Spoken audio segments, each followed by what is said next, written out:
Today we're diving into a really powerful idea. What if the key to our own healing isn't really about what we can get, but what we're willing to give?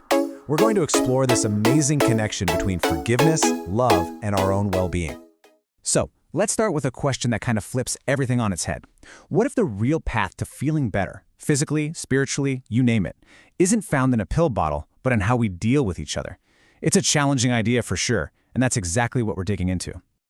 All right, so first up, we're looking at a principle that, according to the source material, a lot of us miss. It's this surprising link between how we feel on the inside, emotionally, and what happens to us physically. It might just be hiding in plain sight. And here it is. This is the verse that this entire idea is built on. It's from the book of James, and it gives this really simple two-part instruction. Admit your mistakes to each other and pray for each other. And the result it promises? Healing. But what does that really actually look like? Well, this gets us to what the source calls a divine principle. It's basically this idea that our inner world, our humility, our willingness to let things go, the love we show to people, isn't separate from our physical health. In fact, it suggests they're directly connected and can have a huge impact on our well-being. So, let's talk about that phrase, confess your faults. It can sound a little intense, right? But it's not as big and scary as it seems. It really just boils down to being honest and humble in our day-to-day lives. And that's the thing. It's super practical. It's about being humble enough to just say, you know what? I'm sorry. It's admitting when you said something you shouldn't have, or realizing you totally misjudged someone. And a big part of it is internal too. Just making that conscious choice to let go of a grudge you've been holding on to. Okay, this is where it gets really interesting. We're moving from just the idea to an incredible real-world story that the source shares. It shows just how powerful and direct this link between forgiveness and healing can be. So picture this. You've got two women in the same church. One of them has this persistent physical ailment, a goiter that just will not go away, no matter how much she prays about it. The other woman has a spiritual problem. She just can't seem to receive the Holy Spirit.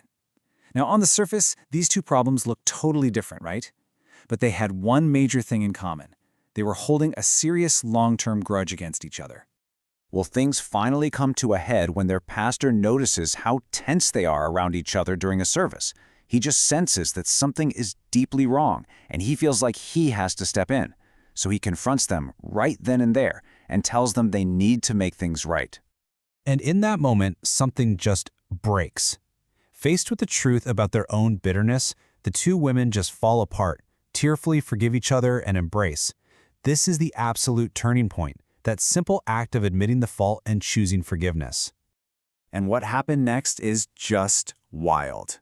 The second they forgave each other, the miracles happened. Instantly.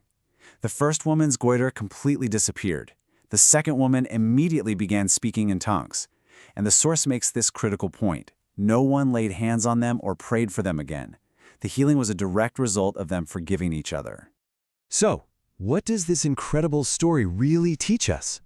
Well, it points to a pretty huge insight. Sometimes, the biggest thing standing in the way of our own breakthrough isn't external at all. It's our own attitude. The source is really specific about what these roadblocks are. Things like harboring resentment or holding on to bitterness. They act like a spiritual blockage. Same with refusing to walk in love. And it can be subtle, like you're nice and warm to everybody, except that one person. That little shift in how you act is a major sign that something's not right in your heart. So this brings us to the big so what of all this. If our attitude can be the problem, then guess what? It can also be the solution. Changing our attitude is the path forward to wholeness. And it boils down to this really simple three-step process. First, just have the humility to admit when you're wrong. Second, make that conscious decision to forgive and let go of any grudges. And third, and this is a big one, take it even further by actively praying for the people who have hurt you. And the promise here, according to the source, is huge. The result of living this way isn't just about being free from bitterness. It's described as the pathway to a life that's full of health, wholeness, and blessings that just don't stop. So we'll leave you with this to think about. Based on everything we've just talked about, what invisible weight, a resentment, a little bit of bitterness, something you need to apologize for, what could you release today to maybe open up a path to your own healing?